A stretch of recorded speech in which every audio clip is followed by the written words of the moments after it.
Chapitre 17. Le véritable voyage commençait. Jusqu'alors, les fatigues l'avaient emporté sur les difficultés. Maintenant, celles-ci allaient véritablement naître sous nos pas.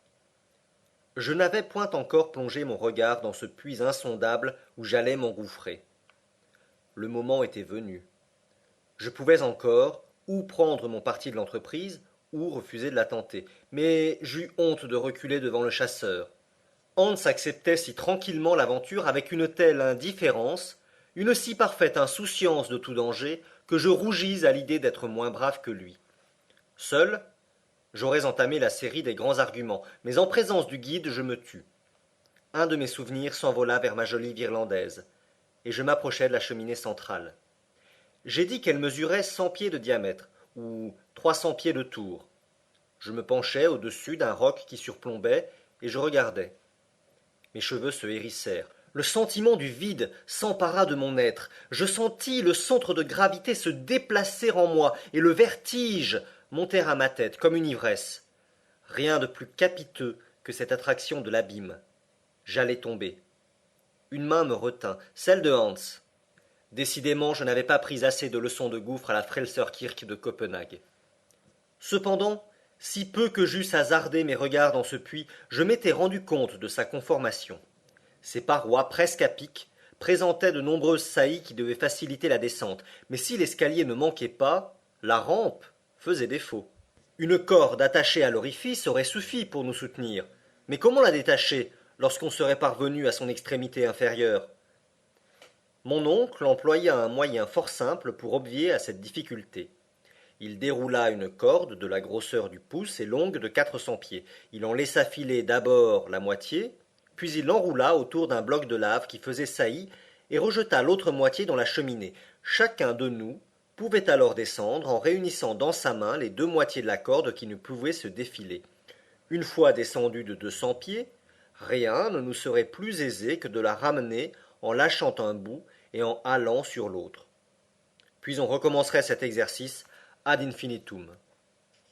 Maintenant, dit mon oncle, après avoir achevé ses préparatifs, occupons-nous des bagages. Ils vont être divisés en 3 paquets, et chacun de nous en attachera un sur son dos. J'entends parler seulement des objets fragiles. L'audacieux professeur ne nous comprenait évidemment pas dans cette dernière catégorie. Hans, reprit-il, va se charger des outils et d'une partie des vivres. Toi, Axel, d'un second tiers des vivres et des armes. Moi, du reste des vivres et des instruments délicats. Mais, dis-je, et les vêtements? Et cette masse de cordes et d'échelles? Qui se chargera de les descendre? Ils descendront tout seuls. Comment cela? Demandai-je. Tu vas le voir. Mon oncle employait volontiers les grands moyens, et sans hésiter. Sur son ordre, Hans réunit en un seul colis les objets non fragiles, et ce paquet, solidement cordé, fut tout bonnement précipité dans le gouffre. J'entendis ce mugissement sonore produit par le déplacement des couches d'air. Mon oncle, penché sur l'abîme, suivait d'un œil satisfait la descente de ses bagages. Il ne se releva qu'après les avoir perdus de vue. Bon, fit-il, à nous maintenant. Je demande à tout homme de bonne foi s'il était possible d'entendre sans frissonner de telles paroles. Le professeur attacha sur son dos le paquet des instruments, Hans prit celui des outils, moi celui des armes. La descente commença dans l'ordre suivant. Hans, mon oncle et moi. Elle se fit dans un profond silence, troublé seulement par la chute des débris de roc qui se précipitaient dans l'abîme. Je me laissai couler, pour ainsi dire, serrant frénétiquement la double corde d'une main, de l'autre marque-boutant au moyen de mon bâton ferré. Une idée unique me dominait. Je craignais que le point d'appui ne vînt à manquer. Cette corde me paraissait bien fragile pour supporter le poids de 3 personnes. Je m'en servais le moins possible, opérant des miracles d'équilibre sur les saillies de lave que mon pied cherchait à saisir comme une main. Lorsqu'une de ces marches glissantes venait à s'ébranler sous les pas de Hans, il disait de sa voix tranquille « Gefact !»« Attention !» répétait mon oncle. Après une demi-heure, nous étions arrivés sur la surface d'un roc fortement engagé dans la paroi de la cheminée. Hans tira la corde par l'un de ses bouts. L'autre s'éleva dans l'air. Après avoir dépassé le rocher supérieur, il retomba en raclant les morceaux de pierre et de lave, sorte de pluie, ou mieux, de grêle fort dangereuse. En me penchant au-dessus de notre étroit plateau, je remarquai que le fond du trou était encore invisible. La manœuvre de la corde recommença, et une demi-heure après, nous avions gagné une nouvelle profondeur de 200 pieds. Je ne sais si le plus enragé géologue eût essayé d'étudier pendant cette descente la nature des terrains qui l'environnaient. Pour mon compte, je ne m'en inquiétais guère. Qu'ils fussent Pliocène, Miocène, Éocène, Crétacé, Jurassique, Triassique, Pernien, Carbonifère, Dévonien, Silurien ou primitif, cela me préoccupa peu.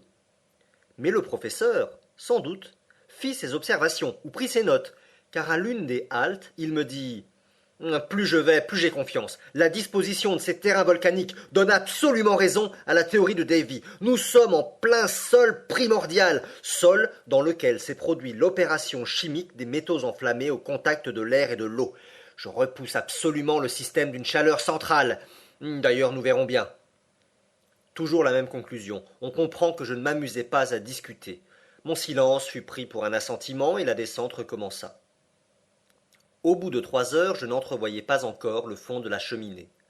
Lorsque je relevai la tête, j'apercevais son orifice qui décroissait sensiblement. Ses parois, par suite de leur légère inclinaison, tendaient à se rapprocher.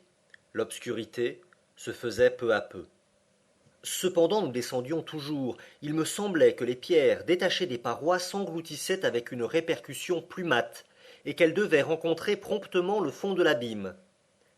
Comme j'avais eu soin de noter exactement nos manœuvres de corde, je pus me rendre un compte exact de la profondeur atteinte et du temps écoulé. Nous avions alors répété 14 fois cette manœuvre qui durait une demi-heure. C'était donc 7 heures, plus 14 quarts d'heure de repos, ou 3 heures et demie.